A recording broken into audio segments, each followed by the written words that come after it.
જય માતાજી, હર મહાદેવ મિત્રો. મારા જીવનના એક નવા પડાવની શરૂઆત કરી રહી છું ત્યારે જેટલા પણ લોકોએ મને શુભેચ્છાઓ આપી, મને પ્રેમ અને આશીર્વાદ આપ્યો હોય દરેકનો હું દિલથી આભાર માનું છું.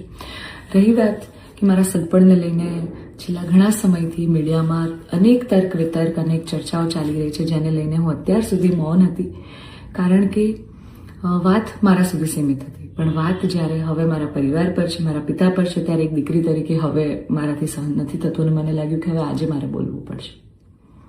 એક બ્રહ્મકન્યા હોવાનું, એક બ્રહ્મ દીકરી હોવાનું મને એટલું ગૌરવ છે કે જેને હું કદાચ શબ્દોમાં નહીં વર્ણવી શકું. અને હું અહીંયા સુધી પહોંચી છું એના માટે શિક્ષિત અને સમજણી જે બ્રહ્મ શક્તિઓ છે, બ્રહ્મ સમાજના લોકો છે, એમનો ખૂબ ખૂબ ફાળો રહ્યો છે મારી આ જર્નીમાં. અને હું તો નસીબદાર છું કે મને 18 વર્ણના લોકોનો પ્રેમ અને સપોર્ટ મળ્યો છે અહીંયા સુધી પહોંચવામાં. મારો પરિવાર તો છે જ, મારી ઢાલની જેમ મારા પિતા છે મને સપોર્ટ કરવામાં, પણ આપ સૌનો પણ ખૂબ ફાળો છે.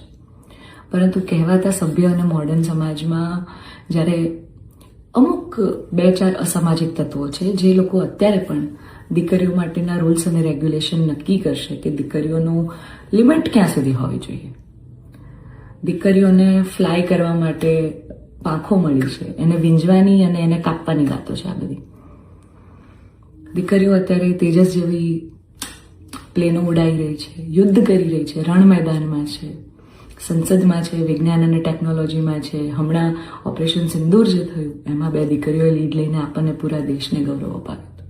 ત્યારે શું 2-4 આવા અસામાજિક તત્વો નક્કી કરશે કે એક દીકરીનો લાઈફ પાર્ટનર ચૂઝ કરવાનો શું એને હક નથી?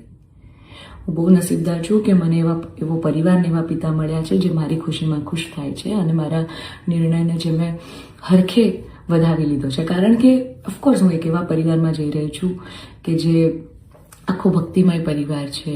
બહુ જ પરિવારના લોકો અને મારો પાર્ટનર મને એટલો પ્રેમ કરે છે કે જેમને હું જે છું, જેવી છું, જે પણ છું, મને ખૂબ આદરથી, સત્કારથી એ લોકો સ્વીકારી છે. રાત દિવસ જ્યાં ગાયત્રી મંત્ર, નવકાર મંત્રના જાપ થાય છે, આવા પરિવારમાં હું જઈ રહી છું. મને ખૂબ જ ગૌરવ છે. એટલે હું તમામ બ્રહ્મ શક્તિઓ, સમજણી અને શિક્ષિત જે લોકો છે, બાકીના લોકોના મગજમાં નહીં ઉતરે કદાચ આવા, પણ જે લોકો શિક્ષિત છે, સમજુ છે, એ લોકોને હું નમ્ર વિનંતી કરું છું કે આવા 2-4 જે અસામાજિક તત્વો છે ને, કે જે દીકરીઓની પાંખોને કાપવાની વાતો કરી રહ્યા છે, પ્લીઝ એને સમાજમાંથી દૂર કરો, નકર આપણો સમાજ ક્યાંયનો નહીં રહે. તમે દીકરીઓનું સારું જ કરવા માંગતા હોય ને તો દીકરીઓના શિક્ષણ માટે વાત કરો. નાની નાની દીકરીઓ પર જે બળાત્કાર થઈ રહ્યા છે એના માટે વાત કરો.